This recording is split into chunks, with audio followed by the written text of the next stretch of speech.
Bonjour à tous et bienvenue pour ce nouveau webinaire Hoffman dédié à la tribofinition. Et j'ai le plaisir aujourd'hui d'accueillir Quentin qui va animer ce webinaire. Quentin? Bonjour à tous, merci de votre temps, de s'être pris ce petit temps avec nous pour partager sur la tribofinition, qu'est-ce que c'est, quels sont ses avantages et quels sont surtout les avantages pour vous. Au programme de ce webinaire, on va déjà dans un premier temps voir ce qu'est la tribofinition, à quoi ça sert, ce qu'on peut faire avec. On va ensuite passer sur une présentation de notre machine de tribofinition, donc la Garant GMT35, que vous voyez derrière moi. On parlera ensuite de cas concrets, de retour sur investissement, un exemple qu'on a fait avec un de nos clients, on va vous illustrer ça. Et enfin, dernier point, la possibilité de test, puisque si vous êtes encore un peu indécis sur la machine, on peut vous aider en réalisant un test sur un échantillon de vos pièces. Alors, qu'est-ce que la tribofinition? Donc, voici ce que dit la définition. Le polissage mécano-chimique, tonnelage, tribofinition ou encore trovalisation est un procédé qui permet de modifier l'état de surface et les arêtes de pièces en métal, en matière synthétique, en céramique, etc., en les immergeant dans un mélange abrasif mis en mouvement vibratoire, oscillatoire ou rotatif dans une cuve ouverte ou fermée. Donc la photo à droite illustre bien ce propos où on voit un opérateur qui déverse des pièces dans un bac de la GMT35 justement, et on voit les espèces de petites pierres que vous avez, c'est les corps abrasifs, on y reviendra un petit peu plus tard. Alors que pouvons-nous faire avec une machine de tribofinition? On peut déjà éliminer les bavures et les paillettes, donc sur un état de surface. On peut également arrondir les arêtes vives, afin d'éviter le tranchant par exemple, ou les petits copeaux que vous pouvez avoir. On peut également meuler et lisser les surfaces. Alors là, on va surtout parler de l'impression 3D, on le sait, puisque des pièces, quand elles sortent parfois d'impression 3D, elles ne sont pas forcément ultra propres. On veut pouvoir lisser tout ça, donc cette machine est vraiment très adaptée pour ça. On peut même, dans certains cas, envisager du polissage. On peut atteindre, en termes de rugosité, des choses proches d'une rectification. Mais on peut également faire des choses beaucoup plus simples, comme nettoyer des pièces, enlever la calamine ou différentes oxydations qui sont dessus. Et on peut aussi, encore plus simplement, juste dégraisser une pièce. Enlever des restes d'huile de coupe ou je ne sais autre quel liquide, on peut faire ça aussi. On retrouve 4 principaux processus de tribofinition. Donc on a dans un premier lieu les machines centrifuges à plateau. On va également trouver les vibrateurs à cuve ronde. On va aussi trouver des vibrateurs avec des cuves rectangulaires, c'est le cas de notre GMT35. Et enfin, on retrouve la smurithropie qui est en fait un procédé où ce sont les pièces qui vont tourner dans un mélange et non pas le mélange qui va vibrer ou tourner. Donc passons à la présentation de notre machine de tribofinition, la GMT35. Alors 35 veut en fait dire 35 litres, ce qui correspond à la contenance de notre bac, tout simplement. Donc c'est une machine en monophasé de 130 volts, puisqu'elle a un moteur de 700 watts, elle n'a pas besoin d'avoir une grosse alimentation électrique, c'est-à-dire pas de triphasé ou pas de monophasé industriel. Concrètement, à partir du moment où vous avez une prise de 130 volts, vous pouvez la brancher, il n'y a absolument aucun souci là-dessus. Le moteur, je précise juste, c'est ce qui va permettre de faire vibrer la machine avec un système de bas-lourd. On va retrouver également un circuit d'eau intégré. Donc quand on dit circuit d'eau intégré, c'est-à-dire qu'on a un grand réservoir d'eau sous la machine qui va permettre en fait d'alimenter les pièces en eau qui sera mélangée avec un compound. Je viendrai un peu plus tard sur ce que c'est qu'un compound. Et ce circuit d'eau, en fait, étant fermé, n'a pas besoin d'alimentation extérieure. Donc vous n'avez pas besoin de branché sur un circuit d'eau, ça signifie que vous avez des tuyaux, vous avez des raccords qui peuvent fuir, etc., etc. Là, pas besoin, vous remplissez une fois votre réservoir d'eau et puis ensuite la machine est autonome avec ça. Alors il est quand même possible de la brancher, puisque dans la conception elle a été pensée pour certaines personnes qui vont travailler en continu, mais son plus gros avantage est de pouvoir la faire fonctionner de manière autonome juste avec son réservoir. Et enfin, dernier point, malgré ces 350 kg sur la balance, vous pouvez la déplacer très facilement, puisqu'on a une grande poignée sur le côté qui va permettre de la déplacer. La poignée étant en plus juste au-dessus des roues directrices, vous pouvez très facilement la déplacer là où vous avez besoin. Donc elle n'est pas figée à un endroit. Si vous avez des besoins qui évoluent au fil de l'année, vous pouvez la déplacer très facilement. Et d'ailleurs, c'est une de ses grandes forces, c'est que cette machine-là, vous pouvez la mettre où vous le voulez. Que ce soit dans un bureau, par exemple, de prototypage, admettons, dans un atelier ou au pied de la machine, c'est-à-dire vraiment au plus près de la production. Écoutez, il n'y a pas de souci. À partir du moment où vous avez une prise de 130 volts à proximité, vous pouvez la brancher et travailler aussitôt dessus. En termes d'accessoires, la machine est très bien fournie puisqu'on va trouver un chariot de transport sur lequel on va pouvoir mettre les 3 bacs qui sont inclus avec cette machine. Alors, à quoi servent ces bacs? En fait, ça va vous être très pratique quand vous allez devoir véhiculer les corps abrasifs que vous avez peut-être stockés quelque part à l'autre bout de l'atelier, par exemple. Il faut quand même savoir que c'est des sacs de 25 kg. Donc c'est quand même très pratique de pouvoir les déplacer avec un chariot. Ce chariot donc, se met sur le côté de la machine. Donc en fait, quand vous allez faire la séparation des corps abrasifs, je vous montrerai tout à l'heure qu'est-ce que c'est, en fait, tout va se déverser directement dans ces bacs-là. Pas besoin de sortir tout ça à la main avec une pelle ou je ne sais quoi d'autre. Vous avez un cycle qui est prévu pour. Les corps abrasifs tombent directement dans le bac. Vous pouvez aller ranger vos corps abrasifs là où vous les stockez sans aucun problème.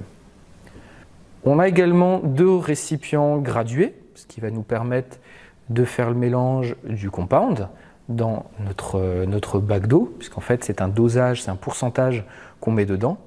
Alors là, le catalogue et les brochures qu'on a à notre disposition sont vraiment très bien faites, puisqu'elles vous donnent directement le dosage à mettre, selon les produits. En moyenne, c'est à peu près 4% environ. On va retrouver également une petite pelle qui permet de remplir la machine par le dessus. C'est très pratique quand vous avez 2 bacs pour éviter de tout verser dedans et d'en avoir dans les 2 bacs quand la machine est scindée en 2. Là, avec cette petite pelle, vous pouvez directement alimenter la machine. On va retrouver également 3 tamis de séparation. Alors, on en a toujours un qui est monté directement sur la machine, mais on a 2 autres à côté. Et comme on le voit, en fait, ces tamis ont des perçages dedans, différents perçages. Pourquoi faire? En fait, c'est quand vous lancez votre cycle de séparation des corps abrasifs, vos corps abrasifs vont passer à travers ces trous et se retrouver dans le bac. Le but, c'est naturellement de séparer les pièces des corps abrasifs, c'est-à-dire que les pièces restent sur ces tamis de séparation, les corps abrasifs tombent dans le bac qui est en dessous. Et donc c'est pour ça qu'on va retrouver 3 tamis de séparation différents avec ces 3 perçages différents pour vraiment s'adapter aux corps abrasifs, mais également aux pièces que vous avez à faire. Ça serait dommage que vous ayez fait un processus de finition, de polissage assez long et que quand vous allez vider la machine, que les pièces s'entrechoquent, tombent dans le bac ensemble et marquent. C'est vraiment pas ce qu'on veut. Donc voilà pourquoi on a cette partie de séparation. On a également 2 parois de séparation qui permettent en fait de diviser la machine en 2. Donc là actuellement dans la machine j'ai une paroi de séparation en plastique, mais on a également une autre version en acier qui est disponible. Donc cette machine, vous avez vraiment tout ce qu'il vous faut pour travailler avec.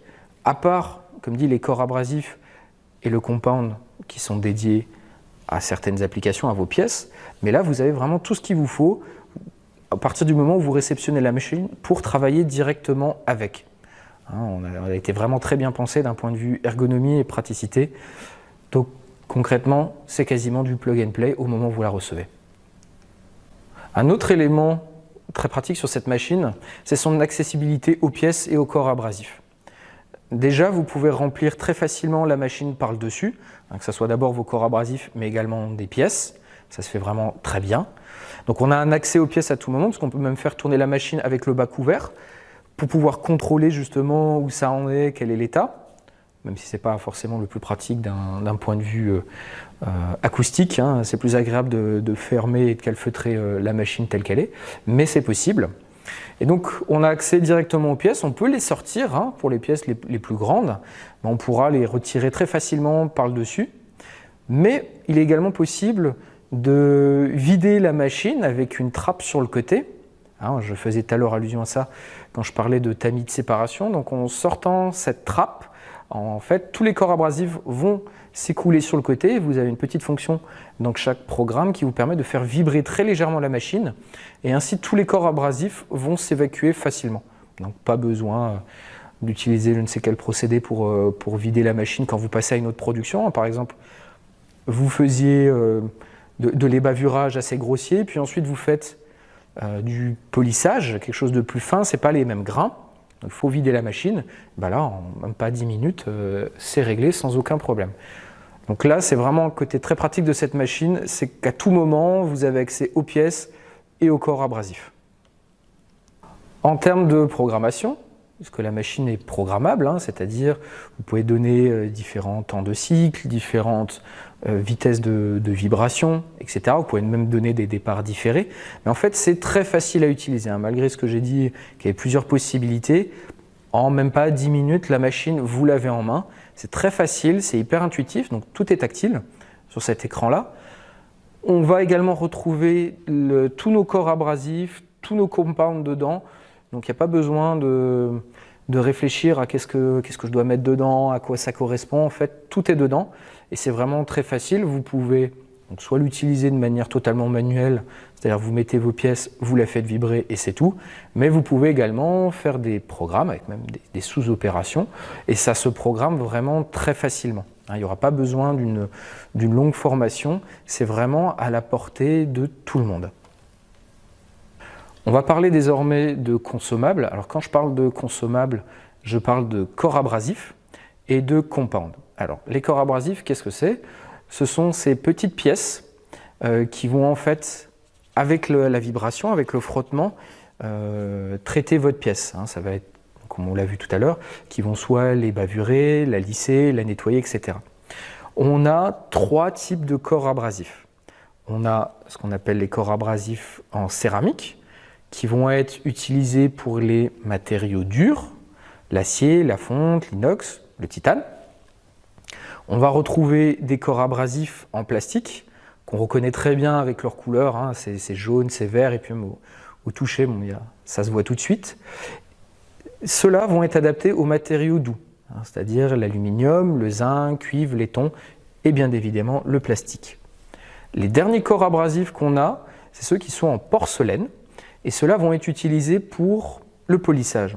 Polissage matériaux durs ou matériaux doux, pas de problème. Ces pièces-là, enfin ces corps abrasifs-là, n'enlèvent pas de matière. La porcelaine étant très dure, elles vont donner un aspect brillant aux pièces, entre autres. Donc là, on a vraiment ces 3 corps abrasifs. Après, si on regarde maintenant le compound, donc le compound, à quoi ça sert? Eh bien, ça va être pour nettoyer vos pièces, évacuer tous les résidus, mais également pour faire briller vos pièces. Donc actuellement, on a 6 références. On a un compound qui est universel, on a un compound qui est pour le polissage, ça s'appelle le shiny, un pour l'aluminium, un pour le cuivre, le plastique et le dernier qui est vraiment dédié au nettoyage. Et en fait, ce liquide, vous allez le diluer dans le bac. Donc dans le bac de 40 litres qu'on a vu précédemment, vous le diluez. Alors ça dépend des différents compounds, ça peut aller de 5 à 7% jusqu'à 2-3%. Et vous le diluez avec les becs doseurs qu'on a vus à l'instant, où vous avez directement les graduations dessus.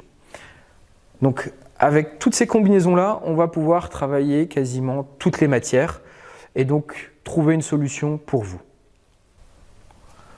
Maintenant qu'on a choisi le bon consommable par rapport à sa matière, maintenant il faut trouver la bonne forme du corps abrasif. Parce qu'en fait, on le voit bien, on a plusieurs formes. On a les cylindres, on a des cônes, on a des pyramides, on a des triangles.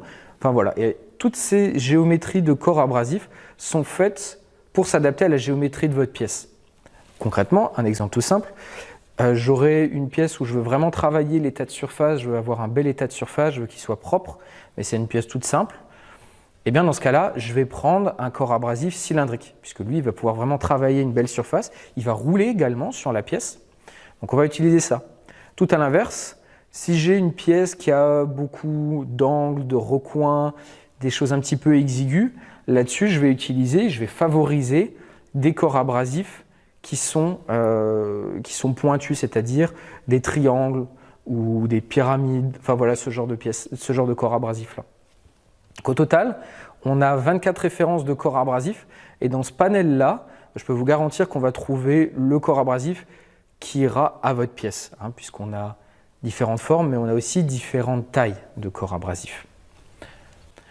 Donc maintenant qu'on a choisi notre consommable, on va configurer la machine. Alors, derrière ce terme un peu compliqué, en fait, c'est simplement de dire est-ce qu'on va scinder la machine en deux, c'est-à-dire on va mettre notre paroi de séparation, ou pas. Alors là, on le voit bien sur la photo, la machine a été séparée en deux. Au premier plan, on voit qu'on fait de l'ébavurage dans de la pièce acier, ce sont des corps abrasifs en céramique. Et en arrière-plan, on voit que l'utilisateur est en train de traiter une pièce en plastique. Donc, c'est un manche de clé dynamométrique qui est fait en impression 3D plastique. Et donc là, en fait, en même temps, on est capable de faire deux pièces totalement différentes. Donc ça vous permet de faire gagner du temps, de faire deux procédés en même temps, si la taille de pièce correspond. Et si la taille de pièce ne correspond pas, puisque le bac fait 590 en longueur, il faudra compter un petit peu plus, une pièce de 590 ne rentrera pas dedans, puisque sur les extrémités, il n'y a pas de place pour les corps abrasifs. Et il faut de la place pour qu'ils puissent bien passer, faire tout le tour de la pièce. Donc si notre pièce est beaucoup plus grande, et bien dans ce cas-là, on va ouvrir la machine et profiter de toute la longueur disponible.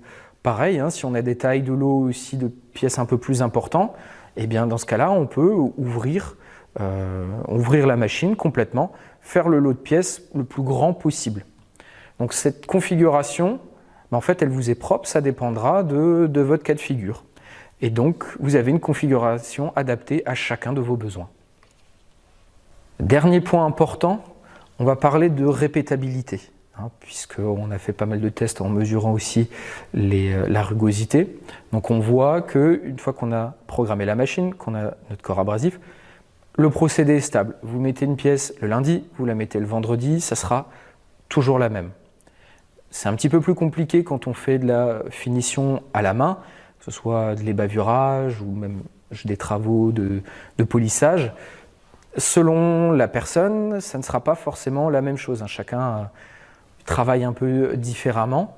Donc là, ça va être un petit peu compliqué d'avoir une répétabilité et deux pièces qui sont foncièrement identiques. Alors qu'avec cette machine-là, comme dit, la programmation, une fois qu'elle est faite, vous mettez votre pièce dedans et ça sera toujours la même qui sortira. La deuxième notion, c'est celle de temps masqué. Puisqu'une fois que la machine est programmée, il y en a pour 5-10 minutes de grand maximum, votre opérateur peut faire d'autres travaux pendant ce temps. La machine effectuera son cycle. Il faut savoir que des cycles de finition, ça peut être très long des fois, ça peut se compter en heures, alors qu'un cycle d'ébavurage, ça peut être en 20, 30, 40 minutes grand maximum. Mais tout de même, pendant ce temps-là, votre opérateur pourra faire autre chose. La machine, une fois qu'elle est finie, vous aurez un beau signal lumineux, que ce soit sur l'écran, mais également sur le code couleur de la machine. Elle vous indiquera que le processus est fini. Donc là, l'opérateur peut revenir, recharger la machine en pièces, et on relance, etc., etc. Mais là, on a vraiment, en temps masqué, on gagne beaucoup de temps, notamment pour le polissage. Et dernier point très important, vous n'avez plus besoin de sous-traitance. Je refais un peu un schéma d'un cycle de pièces normal, si on passe en sous-traitance. Ma pièce est finie, il faut que je la sorte de la production, je dois l'emballer, l'envoyer, attendre que mon prestataire l'ait fait. Ça sous-entend aussi qu'il y a eu une commande d'achat qui a été faite en parallèle. Ce prestataire finit la pièce, il nous la renvoie. À ce moment-là, il faut aussi que je la réceptionne, que je la remette dans ma production, etc. etc. Donc ça peut vite durer plusieurs jours, surtout si votre prestataire est loin avec les frais de transport, et on sait qu'en ce moment les frais de transport ne vont pas en descendant. Cette machine-là, comme on le disait tout à l'heure, vous la mettez où vous voulez, donc vous pouvez la mettre directement en sortie par exemple de votre centre d'usinage ou votre machine d'impression 3D. Vous la mettez juste à côté et vous travaillez directement les pièces. On peut aussi imaginer de faire un lot de pièces en finition pendant qu'un autre lot de pièces est en cours de fabrication. Donc ça se fait très bien. Et donc là, vous allez vraiment optimiser en tout point votre processus de finition grâce à ce genre de machine, grâce à la GMT35. Donc pour illustrer mon propos, ce que je vous propose, c'est un cas concret, un cas qu'on a eu pour un de nos clients, sur lequel on a prouvé rapidement un retour sur investissement avec cette machine.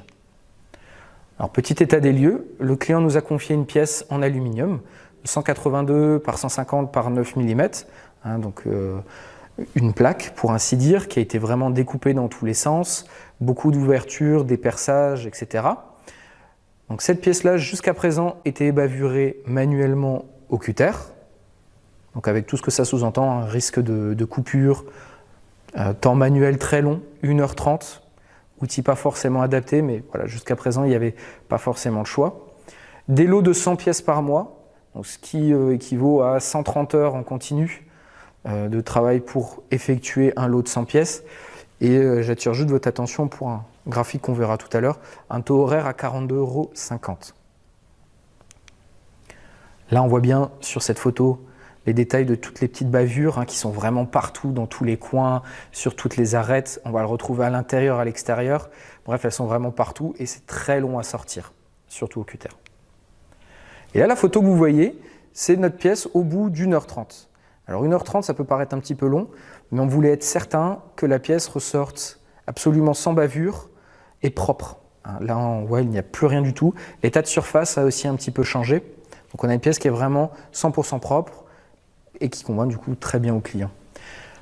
Deuxième chose importante, on est capable de faire deux pièces en même temps. En mettant une paroi de séparation, on a une pièce à gauche, une pièce à droite qui sont faites simultanément. C'est-à-dire qu'on va diviser par deux le temps pour traiter un lot complet de 200 pièces. On n'a plus que 75 heures. Et donc sur ce graphique-là, je vous avais dit tout à l'heure, retenez bien le 42,50 €, c'est le taux horaire, donc ça va être la ligne noire que vous voyez, les bavurages manuels, et la ligne orange correspond à les bavurages avec la GMT35. Donc on voit la ligne qui monte un tout petit peu. Pourquoi? Parce que dedans, j'ai pris le coût de l'électricité, mais aussi quelques coûts, j'ai estimé à 1 heure par mois à peu près, pour la programmation ou juste peut-être l'entretien de la machine, remettre les pièces dedans, etc. On a estimé ça à 1 heure, donc c'est pour ça que vous voyez le coût qui monte un tout petit peu de cette machine-là. Mais on voit qu'entre le 3e et le 4e mois, ça commence à être rentable. Donc on a une rentabilité vraiment très rapide sur cette machine-là. Donc en conclusion, à partir du 4e mois, le client gagnait de l'argent en ayant investi dans cette machine. On a un gain de temps de 50% dessus, puisqu'on rappelle 75 heures versus 130. On a la fin des risques de coupure, plus de risques de se couper au cutter, ce qui peut entraîner des blessures, des arrêts maladie et aussi pas forcément un travail sympa. Et surtout une répétabilité du processus, mais également un travail en temps masqué, puisque quand deux pièces tournent pendant 1h30, les opérateurs peuvent être mis sur d'autres activités, d'autres travaux à côté. Donc là, on a un bel exemple qui illustre vraiment très bien que cette machine sert vraiment et peut vraiment vous faire gagner du temps et de l'argent. Et si vous n'êtes toujours pas convaincu par ce que je viens de vous montrer, eh bien dans ce cas-là, je vous propose de nous envoyer vos pièces. Pour ça, c'est très simple. Vous prenez contact avec notre technico-commercial qui s'occupe de votre compte. Vous remplissez un formulaire de demande de traitement d'échantillon. C'est très simple. Dedans, vous allez mettre vos coordonnées, une petite description de la pièce, dimension, matériel, ce que vous attendez.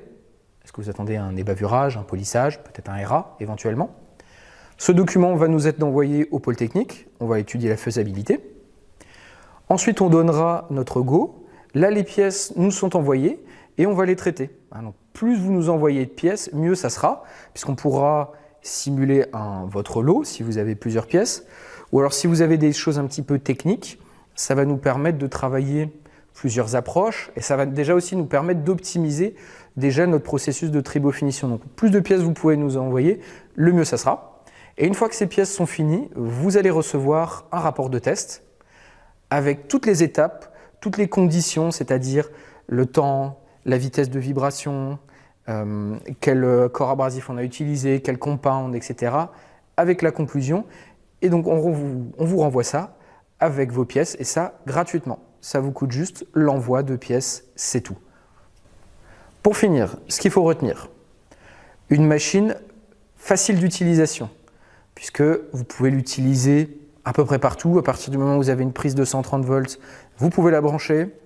Elle est très facile à être utilisée, il n'y a pas besoin d'une longue formation. La programmation est vraiment à la portée de tout le monde. C'est très vite pris en main. Une machine flexible qui s'adapte à plusieurs types de matériaux. On l'a vu, les matériaux durs, les matériaux doux, mais également à plein de géométries de pièces, des pièces parfois très complexes. On l'a vu dans le cas client. On parle également de retour sur investissement.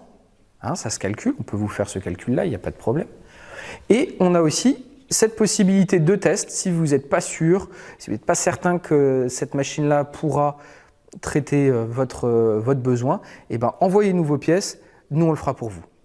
Merci beaucoup Quentin. N'hésitez pas, la présentation a été faite, testez-nous, contactez Quentin, votre technico-commercial, on se fera un plaisir d'effectuer des tests sur vos produits. Ça marche. Merci beaucoup à vous, passez une excellente journée et à très bientôt pour un nouveau webinaire Hoffman. Quentin, à bientôt. À très bientôt. Au revoir. Portez-vous bien.